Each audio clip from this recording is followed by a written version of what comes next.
Hai, kembali lagi dengan Horror Story Time. Kali ini aku akan menceritakan tentang sosok pendamping manusia atau kodam.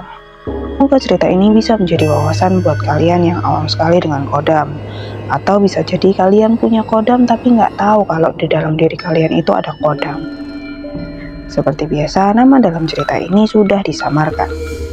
Banu adalah seorang anak yang masih sekolah di menengah atas. Hidupnya masih wajar, seperti anak-anak yang lainnya. Kegemarannya bermusik. Nah, waktu itu dia sedang berkunjung ke rumah kakeknya yang ada di Banyuwangi. Lama dia tidak berkunjung dan menjenguk kakek neneknya di sana. Entah mengapa beberapa minggu ini Banu sering sekali bangun di tengah malam. Dia selalu bangun di jam 2 pas. Nggak ngerti kenapa. Banu pun heran karena sudah hampir 3 minggu ini dirinya bangun di jam yang sama. Dirinya sudah mencoba untuk membicarakan hal ini kepada ayahnya.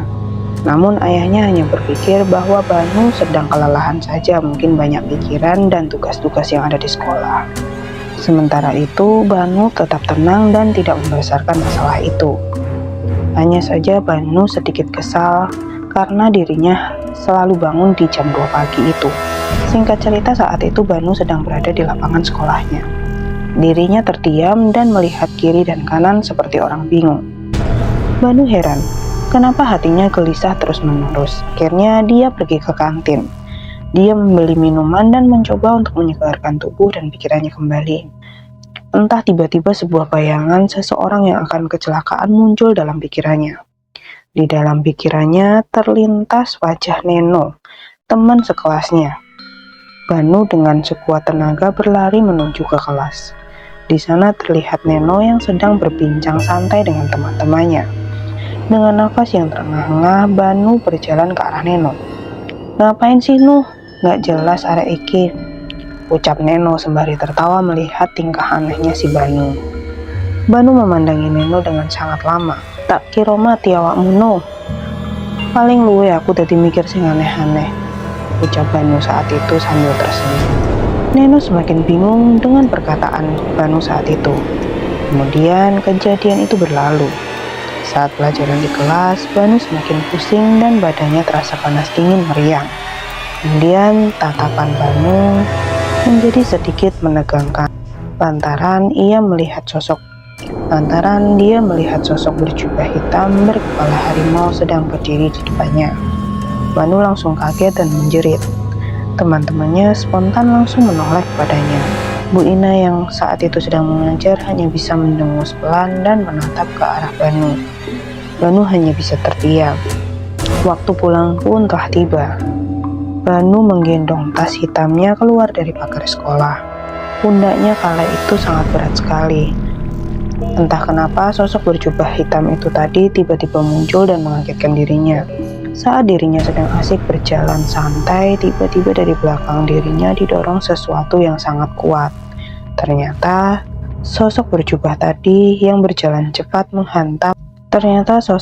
hitam itu berjalan cepat dan menghantam sebagian badannya. Bersamaan dengan itu terdengar sesuatu yang menghantam sangat keras. Banu pun menoleh dan melihat ke belakang. Alangkah terkejutnya saat melihat kepala Neno yang tersenyum ke arah Banu. Banu semakin terkejut lantaran kecelakaan tersebut membuat tubuh Neno sebagian rusak dan hancur. Hanya menyisakan bagian kepala yang masih utuh.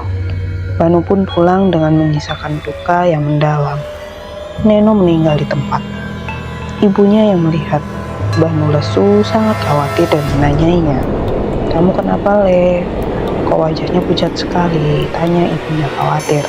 Banu hanya melihat ibunya dengan wajah yang sedih. "Tadi Neno kecelakaan, Bu, pulang sekolah. Kecelakaan di depan gerbang. Aku nggak bisa menolongnya."